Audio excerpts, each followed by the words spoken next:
Por que Deus permite desastres naturais, tais como terremotos, ciclones e tsunamis? Por que Deus permite tais coisas acontecerem? Deslizamento de terra e outros desastres naturais.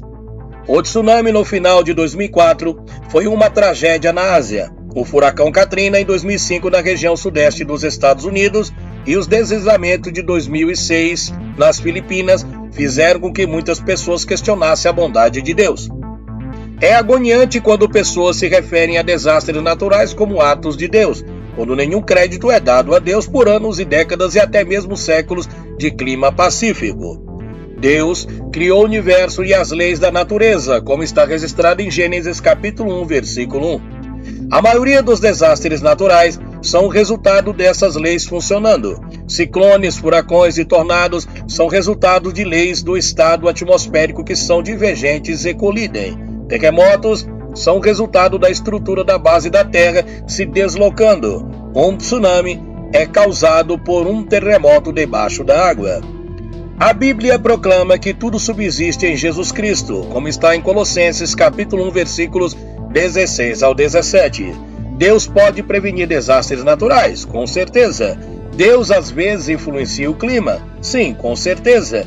Verifique Deuteronômios capítulo 11, versículo 17 e Tiago capítulo 5, versículo 17.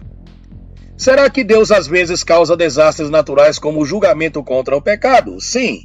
Números capítulo 16, versículo 30 ao 34. O livro do Apocalipse descreve muitos eventos que com certeza poderiam ser descritos como desastres naturais.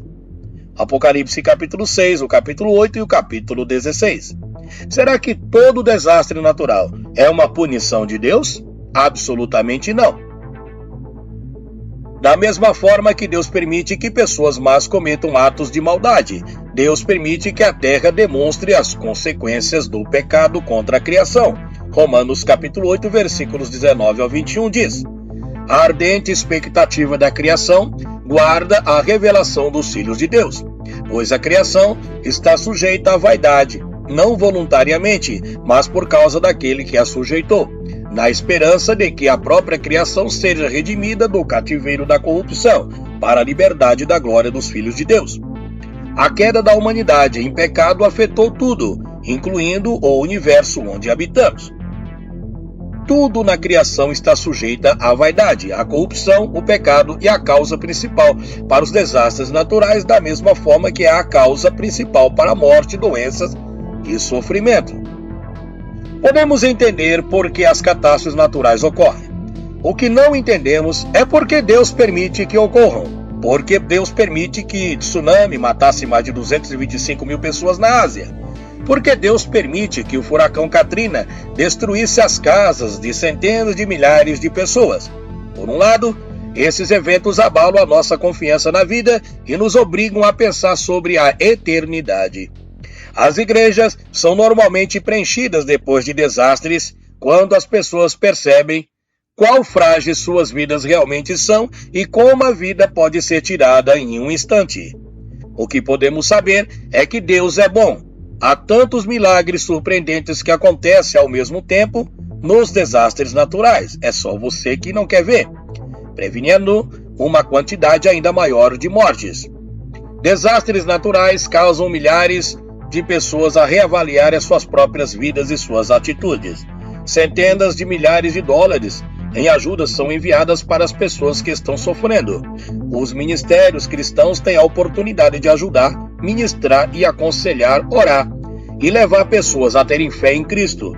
Deus pode trazer, assim e o faz, coisas boas dessas terríveis tragédias, como está em Romanos capítulo 8 e o versículo de número 28. Sempre que uma tragédia de grandes proporções acontece em algum lugar no mundo, ouvimos: por que isso? Por quais motivos Deus permite tragédias? Pois é, tragédias são indescritíveis. Elas não têm hora para chegar, não pedem licença e, sem que as autorizemos, abruptamente invadem nossas vidas, interrompendo sonhos, projetos e ideias. Tragédias nos provam, nos sacodem existencialmente, violentam a nossa alma, tragédias possuem a cruel capacidade de sugar de nossos corações a expectativa de um mundo melhor. Infelizmente, a vida nos reserva momentos extremamente difíceis, mesmo porque existem instantes na caminhada em que a tragédia arromba as portas da nossa casa, levando-nos ao pranto e ao desespero. Em situações como esta, é comum o questionamento: por que o Senhor? Por que permites tragédias? Por que isso? Porque, sendo bom, permites tragédias como o tsunami que matou milhares de pessoas na década passada? O que fizemos para merecer tal coisa?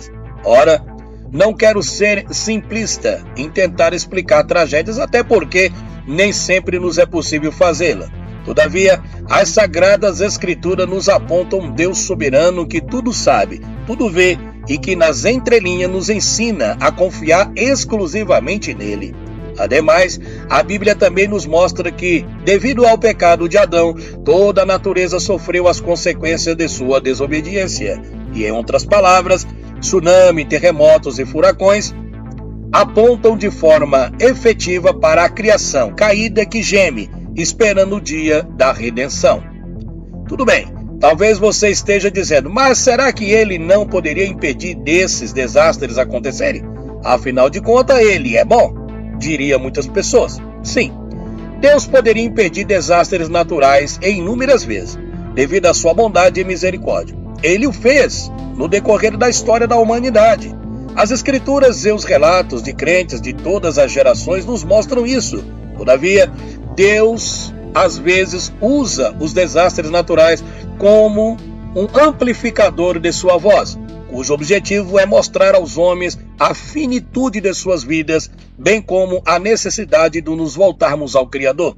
Além disso, as Escrituras também nos ensinam que existem casos em que tragédias podem apontar para o juízo de um Deus justo e santo sobre uma sociedade que se rebelou contra os seus sagrados ensinamentos.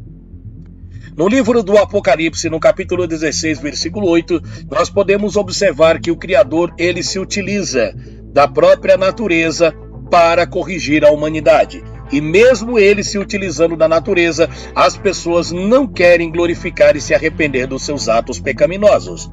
Apocalipse capítulo 16, versículo 8 ao 9 diz: O quarto anjo derramou a sua taça no sol, e foi dado poder ao sol para queimar os homens com fogo.